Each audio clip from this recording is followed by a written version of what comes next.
এই যে একটা অবৈধ রেজুলেশন ছিল সেটাকে বাতিল করা হয়েছে। এই ফ্যাসিস্ট খুনি হাসিনা তার বিচারে স্বাধীন বাংলাদেশে হবে। খুনি হাসিনা তার ফেসিবাদের মাধ্যমে বাংলাদেশে একটা অকার্যকর রাষ্ট্র হিসেবে তৈরি করেছিল।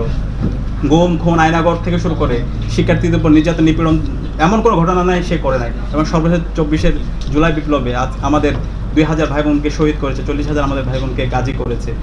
এই গণহত্যাকারী খুনি হাসিনাকে সে তার শুরু থেকেই তার শাসনটা ছিল অবৈধ।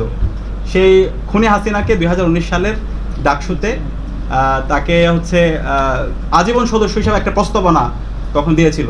কিন্তু ডাকসুর যে গঠনতন্ত্র, সেই গঠনতন্ত্রে কাউকে আজীবন সদস্য বানানো সেটার কোনো ইখতিয়ার নাই। এটা সম্পূর্ণ একটা অবৈধ এবং অগণতান্ত্রিক। তো ওই সময় একটা রেজুলেশন হয়েছিল এবং সেই রেজুলেশনটা আজকে ডাকসুতে আমরা যারা আমাদের কার্যনির্বাহী সদস্য আছে সবাই সর্বসম্মতিক্রমে সেই রেজুলেশন, এই যে একটা অবৈধ রেজুলেশন ছিল সেটা এই ব্যাপারে সবাই একমত হয়েছে এবং সেটাকে বাতিল করা হয়েছে। এবং এই ফ্যাসিস্ট খুনি হাসিনা তার বিচারে স্বাধীন বাংলাদেশে হবে, তাকে বাংলাদেশে নিয়ে আসতে হবে, তার সকল দোষরদেরকে বাংলাদেশে নিয়ে আসতে হবে, সবাইকে স্বাধীন বাংলাদেশে বিচার আওতায় নিয়ে আসতে হবে। এবং এই খুনি হাসিনা যে গণহত্যা করেছে, যে আইনাগর তৈরি করেছে, যে গুম খুন করেছে, তার সকল দোষরদেরকে বিচার আওতায় নিয়ে এসে তাদের প্রত্যেকে ফাঁসিতে ঝোলাতে হবে। এবং সেই দাবি আজকে আমরা ডাকসুর পক্ষ থেকে করছি।